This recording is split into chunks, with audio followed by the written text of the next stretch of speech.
Welcome to Money Matters. I'm Emily Johnson, Certified Financial Planner and President of Polaris Wealth Management here in Hilton Head, South Carolina, and I'm your host for Money Matters today on WHHI. Today we're going to be discussing small business development with Ray Wenig of the Low Country Small Business Hub and the Ariel Savannah Angel Partnership, discussing different growth of business, small business, technology-based business, home-based business here in the Low Country. We're very excited about those topics that we're going to get to here in just a second. But before we discuss that, I'd like to just do a little recap of what's going on with the market this week. Presently, markets have had a relatively slow week from when I've spoken with you last. Most eyes are still on Greece and what's going on with the Greek debt situation and whether or not the EU has decided that they're going to refinance that debt or force a default in Greece. So we're going to see what happens with that. Domestically, we received a report that showed a decline in existing home sales, but surprisingly, it was actually a better report than we had anticipated. So the markets have actually responded very well to that report. We still have a relatively high jobless rate at 9.1% nationally and approximately 9.8% in South Carolina. We're expecting a jobs report later this week that could move the market in any direction. We're not sure just yet where that expectation is going to lead us. And that's actually sort of what's driving our show today. That's why I wanted to talk about jobs and job creation in our area, given that high unemployment rate. In addition to that, oil prices have declined. I know we talked about that a little bit last week and what our expectations were. We are seeing those declines. So as we lead into these summer months where everybody's going to be driving, it's going to be nice to see instead of $4 a gallon gas, we should be back towards the $3 a gallon mark, and hoping that that should sustain for the duration of the summer. We've really had a pretty orderly correction over the last 6 to 7 weeks. While we have had a down market, for those of you that have been watching, we have had a down market, but it's been a relatively orderly progression in which that occurred, and we anticipate to have a continued slow summer without too many upsets. We feel that a correction has pretty much occurred, as we anticipate a slow summer and then are looking for growth in the third quarter starting up in the fall. So that's pretty much it from our Market Minute. If you will wait just a moment, we will have David Kroll with our Mortgage Minute, and we look forward to seeing you back shortly. I'm Emily Johnson. This is Money Matters. Hello, this is David Kroll from Mortgage Network, and this is the Mortgage Minute. This past week has been uneventful in mortgage rates. Uneventful meaning they haven't changed and they remain very low. Long-term rates remain at about 4.5%, 4.625%. Short-term rates are in the very low threes. This is absolutely remarkable, but it looks like it's going to hold for another month or two. My message for you today is a very simple one. After 3.5 years of recession and economic chaos, each and every one of us, everyone, myself included, needs a plan. Even if that plan is the reaffirmation of a plan that you already have. But now what I mean by a plan is not a meeting with your financial advisor or a meeting with your mortgage guy to talk about mortgages and investments. I mean a life plan. What are you looking forward to doing over the next 5 to 10 years? What are you expecting to be able to do with your grandchildren? What are you expecting to be able to do with your children? What are your real needs in housing? What are your long-term health concerns and needs? When are you going to retire? Basically, I need to know what you eat for breakfast and what your grandchildren's hobbies are as way more important topics than what kind of mortgage you'd like. Everything else stems from this plan. So if you would like to come in and talk to me or to Emily, well, the very first thing we're going to do with you is to sit down and talk about you, your life, and your plan, and everything proceeds from there. Thank you.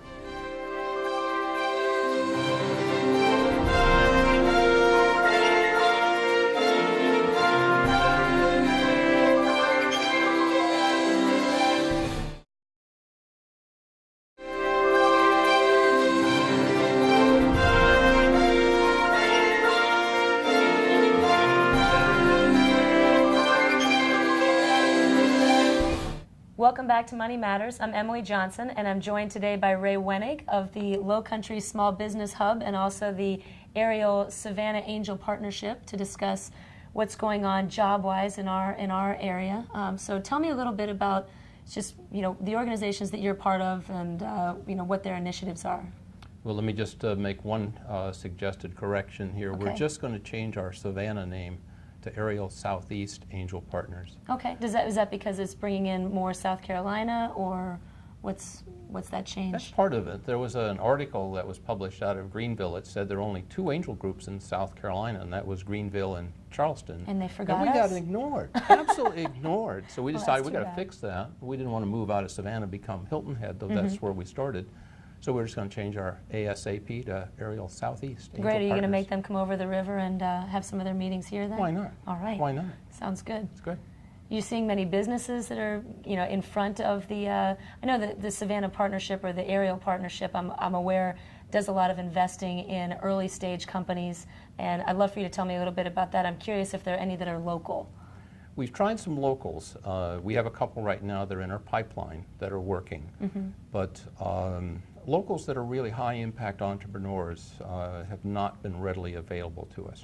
So, What do you mean by high impact? What is that? well, high impact means they're going to grow very, very fast. They're essentially going to have the opportunity to grow very, very large revenues, become very attractive either in the burgeoning IPO market or essentially attractive to someone else to buy them out through a Okay. merger and acquisition. So that's high impact. That opposed to somebody who's just going to open up a corner food market or a personal services operation or maybe a craft business. They're at the other end of the spectrum. They're Right. never going to become high impact, but they, on the other hand, may impact their family, local economy, their revenue. So what we're doing is on one hand helping the small businesses to become startups and grow, and on the other hand help the businesses to have the opportunity to become high To really impact grow. to do that as well. Now, do you And all think- those in the middle. Does the Low Country lend itself towards those, high growth type businesses? And why? I mean, why are you focusing those efforts here? Well, not really. Yeah. It doesn't lend itself to that. However, we have an influx of people who have great capabilities from various jobs that they've worked in other careers, maybe as entrepreneurs, maybe as C-level executives. And once they retire and come down here, get through their spate of playing golf and then get tired of that, these are some of the most You get tired of creative that? people, yes, really creative people. And they've got an idea. Now the problem is there isn't much way to build that idea into a large company like there would be in Silicon Valley, Right. up in Boston. We lack that infrastructure. But they've got the idea. So they have an idea for a company that they're interested in growing, that they need to find a way to man it and grow it.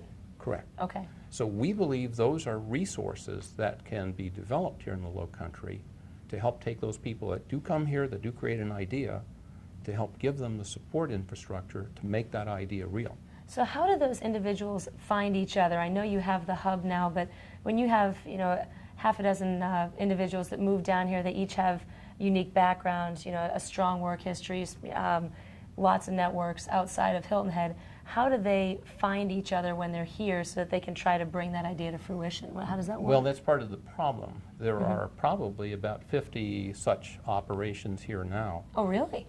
And they just sort of exist in their own little space. Their marketplace is probably not here. It's elsewhere in the world. And by accident, they sometimes bump into one another. Now, when you say operations, you say that kind of business, those types of businesses, or those individuals, or well, you said 50? Okay. High impact and businesses that have been created by people with good ideas who just happen to live here because it's where they want to live. Okay. You've got Kiger and lasers. That's world-class laser technology. You've got XRDI from Beaufort who can make an engine run on any combustible Really? item. Yes. Huh, I didn't know that. And then condition it so it can run with sand flying through the intake of the engine at the same time.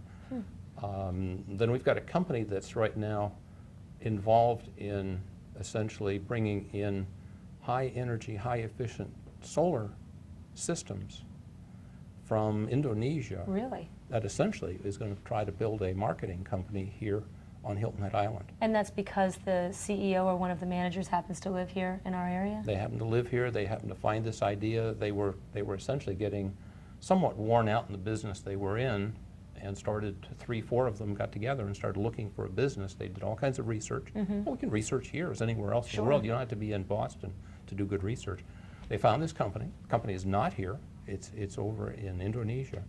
And essentially, went over there, saw it, looked at it, researched it, looked at its patents, and is now in the process of developing a company surrounding that particular component. You know, I heard that there are actually a lot of alternative energy companies in our area and along the I-16 corridor. Have you seen that, a lot of growth in that alternative energy space here as well, whether it be Beaufort County or just the general Low Country? Creation, yes. Growth, maybe. They need a lot of capital resources to either grow whatever they're growing. But we've had out of Savannah, we've had algae activities. Yeah. TCL has some things where they're supporting in their biolabs over in Beaufort. I went to a wood pellet plant actually out on I-16. That was fascinating. That's good. And there's also miscanthus grass, fast-growing grass. That's and a those are non-food all plant. the kind of initiatives that you're looking at when you're, through the Small Business Hub, through Ariel. Those are all that kind of. Most of these, given their early stages, we're more doing that with the Small Business Hub, which is about creating businesses of any kind. And then if they get sufficiently sized and have that high impact potential, then those are the ones that we would feed off to the angel groups, because that's where they're interested in funding for that area. Okay. And part of this idea is putting all these pieces together.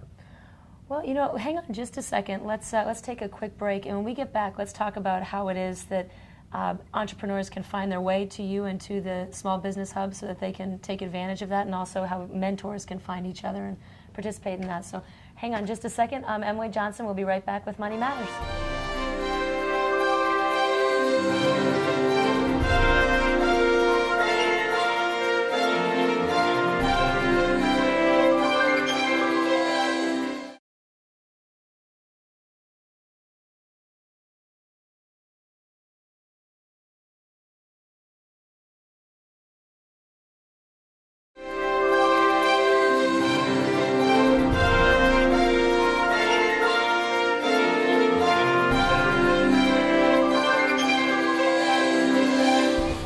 Welcome back to Money Matters. I'm Emily Johnson, and I'm joined by Ray Wenig, and we're continuing to talk about small business development here in the Low Country.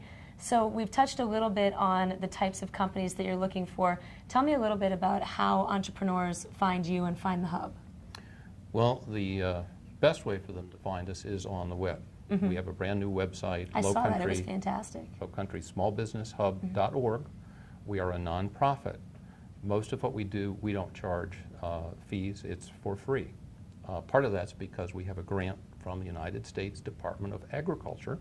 Now, why agriculture? Why are they sponsoring that? Well, because they have a rural business enterprise development fund, and essentially Beaufort County and the 3 surrounding counties are all basically agricultural counties. Huh. That's interesting. You wouldn't think of Beaufort County as agricultural, but I suppose you it wouldn't, fits. but you look at all those tomatoes up around Beaufort itself, city of Beaufort, and there's agriculture here, plus fishing, plus others. But anyway, so they had funding, so we applied for it. Actually, TCL applied for it and then won the grant, and then took a while to really get organized to do the grant, because they didn't think they were going to win it. It was really kind of a flip a few pages over to the department and see what they did, and they said, great idea, we love it. Fantastic. So created a hub. Now the hub is basically all about collaboration. By that is, we're not going to try to duplicate what somebody else does. We're going to find who does that. If a client needs this, who does it? How can we get them together? And how do you find the who does it people? Well, we basically went around and contacted all the logical groups that would support small businesses. The Economic Network, Chambers of Commerce, SCORE, self-help groups, business clubs, business networks. Wow. We essentially gathered about 52 of them together, and we invited them to join us. Now, when it was originally part of TCL, they could just come for nothing. When we went independent last year, we did charge them a great fee. And when you say independent, you just mean you're no longer located at TCL? Or do you have another? We actually created a separate entity outside of TCL. The first grant was run by TCL, so it came under TCL's rules and guidelines. Then TCL, of course, got crunched with the economy. They had to basically pay attention to what their primary mission was, which is educating the workforce. And they said, well, we can no longer run the grant. So a group of us who were working with the hub essentially got together and said, okay, we'll form an independent board, we'll create an independent company, register as both a C6 and a C3. So one's a membership group and the other one is a not-for-profit group. Okay. So we can C6 essentially and C3. Okay. Oh, operate 501c3 and 501c. Gotcha. 501c6. Okay. So we can basically operate. We'll still invite TCL to participate with us. They're still on our board, but they're no longer actively, sort of managing the grant. So are you bringing in USCB and SCAD and Yes. Georgia Southern as well? All of the above. Any university here has been participating with us, either as part of our cooperating space, or they're supplying resources to us. Such as professors and Professors, grad we students? have the Freeman Professor of Entrepreneurship from Georgia Southern University comes down and does mentoring with our small business set. So That's we've fantastic. got a pretty good group of the best resources in the region. We also have partnered with economic development groups out of Walterboro, out of Jasper County, out of other places. We've been less successful here in Beaufort County because the economic network, which is the economic developers, at least of record at this point, are more into recruiting businesses to come to the area. We're not against that, but more of what we do is try to get a small business to grow here. It's what we call the economic garden. Are there any tax incentives that are offered by Beaufort County or South Carolina in general for small businesses, for growing small businesses? And is that something that you're lobbying for, any of the groups that you work with would lobby for? We do have some grant monies that we can use for educating small businesses, and we've used those out of the workforce environment. But incentives to build a business here, not really. We can get them into the loan programs of SBA. We can get them some microfinance activity. What's microfinance? Well, those are loans smaller than what you would normally get through an SBA facility. Microfinance might be $2,000, $5,000, $10,000. And those are typically private?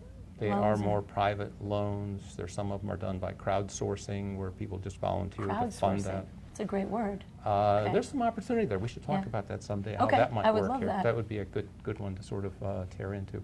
That would be sort of the community getting involved in investing in a group. So they have some buy-in into the growth. That's a great idea. Yeah.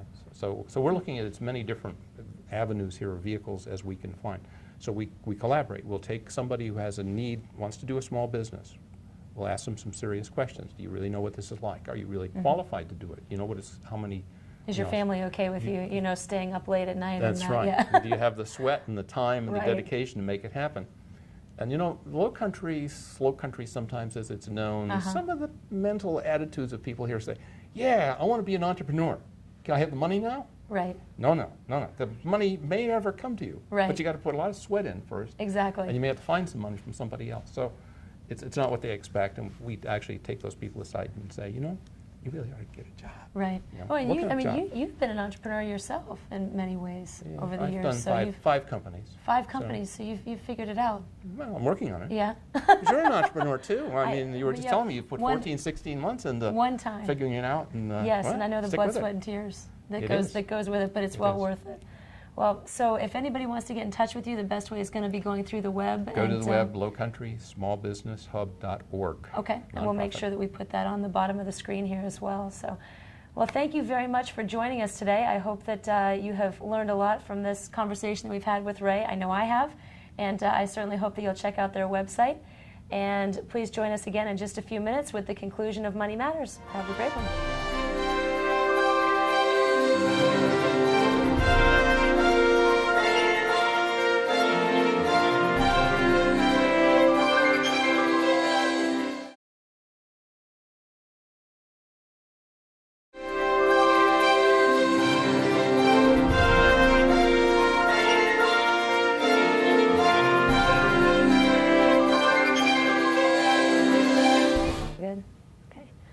Welcome back to Money Matters. I'm Emily Johnson. Thank you very much for joining us today. Before we close, I'd like to go through just a few action items, ways that we might be able to take what we've discussed today and apply it to your everyday life.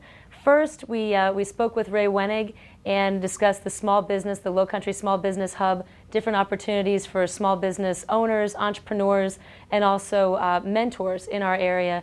Anybody that's interested in receiving that kind of help for their small business, for being a mentor to small businesses, regardless of what industry you're in, I would strongly urge you to contact the Low Country Small Business Hub. They have a wonderful organization, wonderful folks working for them, and could definitely help you to take your business from point A to point B if you have an idea.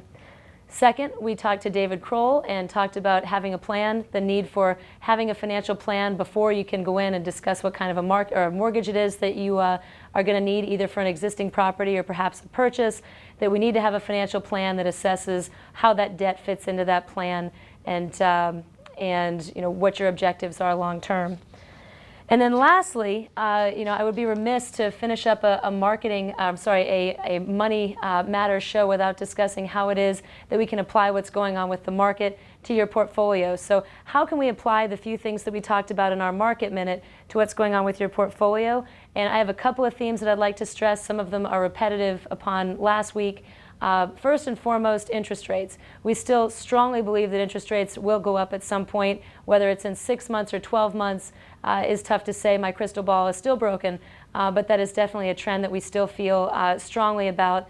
And one way you might take advantage of that is through shorting the 20-year Treasury, for example, and you could do that with an exchange-traded fund. That's something that we can talk about on future shows, perhaps. But that trend is something that we're definitely looking at, and you want to look at your portfolio to see how you're positioned for that. The other area that we're looking at is the dollar. The dollar, which is one of those large economic constructs that nobody really likes to talk about, or they like to talk about it all the time, but it's up, it's down, it's up, it's down. We generally feel that the dollar has bottomed.